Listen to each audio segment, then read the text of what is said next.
All this talk of being more intentional has the Studio 5 staff digging a little deeper and thinking about how we infuse more intention into our own daily lives. You could say we take our work home and take our own ideas to heart, and we wanted to meet you around this challenge. So how do we infuse intention into our everyday? Studio 5 producer Harley Frodsham kicks things off.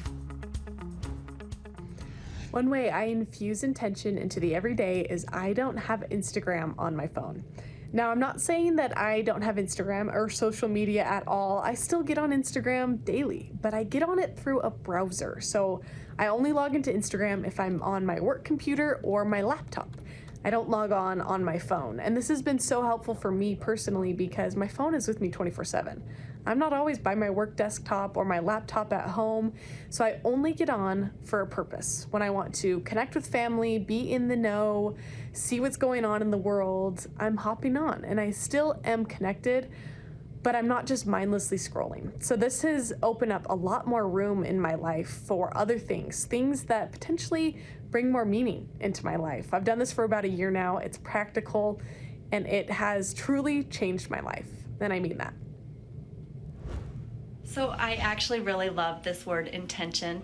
I feel like if I'm not being intentional, my whole week can just pass by and I haven't gotten any of the things done that I wanted to get done. So I try to set aside days of the week for certain tasks. Tuesday is always a cleaning day, so I stay home, I clean the house, I just get it all done. Thursday, I try to make my friend day. So in the winter especially, I'll meet up with my friend Krisha and we'll go skiing on Thursdays. And then Fridays is usually, that's the day I try to meet up with my mom. So we'll either meet for lunch or we will run errands or I will just stop by her house and visit. But I really love doing this because if I don't get really intentional and set aside those days, then it seems like my week just passes by and I didn't get anything done that I wanted to. Hey, it's creative editor Jill Broadbent here, and the way that I strive to live with intention each day is to do a little hand lettering. Now, this is a creative hobby for me, and it's also very therapeutic, and so I enjoy that process.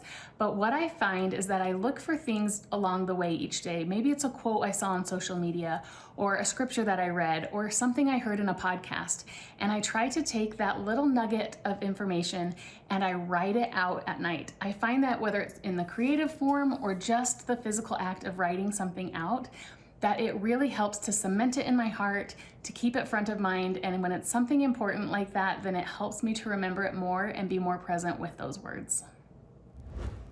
Hey, producer Amy Iverson here, and the way I try to live a little bit more intentionally is the way that I spend time with those I love. So I really try hard to make plans with different groups of friends and family and then keep those plans, have them on my calendar so I make sure I do it, and then I can really go learn more about their lives and what they're up to and cherish that time that we spend together.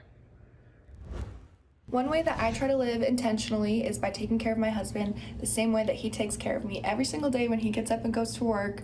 So I try to play my part by making us dinner or tidying up the house or even throwing in a load of wash, get this all done before he gets home so he can just come home and relax. We can sit at the table, have a yummy meal, and talk about our days. It's seriously my favorite part of the whole day, and I always look forward to it.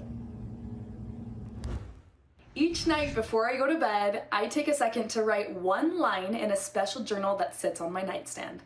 I jot down one thing that made the day worth living for, something that made me happy, or even just a blessing that I recognized throughout the day. It can be anything from putting extra butter on a fresh slice of banana bread, or finding the perfect fitting pair of jeans, or even waking up in the middle of the night so thirsty only to discover there's a tall glass of water by my bed. This has become one of my favorite practices and one of the most meaningful moments of my day. As I look for those moments each day, it helps my eyes to be better trained to find them. This intentional practice has helped me find those happy moments and become an overall happier, positive person. So something I like to do to be more intentional is, especially with my phone, be more productive with it. So I'm not perfect at it, I still scroll Instagram, but I try to do a couple of things first. I like to do Duolingo. It's fun for me. I like to learn languages, and I'll do a couple of lessons a day, and then I will calendar, I will meal plan. And a tip that I learned on Instagram recently was to search the date on your Photos app, and then your memories will come up from the past several years. But you can also go through and delete any blurry pictures or screenshots that you don't need anymore, and that kind of clears off your phone. So those are a couple of things I like to do to be more intentional with my phone. Okay, I think you just got a glimpse and a flavor of why I hope you love Studio 5 the way you do, why I love Studio 5. Those women are so amazing. They're so wonderful. I love them already, but I love them even more knowing kind of the inner workings of their heart and the focus of their lives. I'll just simply add that my point of intention typically is in my drive-in every morning to the studio. I'm really mindful about what's in my ear. I try to treat that little car time as sacred time, a little personal devotional, so I'm trying to listen to a talk or a devotional or a podcast that will boost me or enhance my life spiritually. So it's my little moment. That car time becomes really sacred, and that's a point of intention in my day. So thanks, ladies, for sharing. That was really inspiring.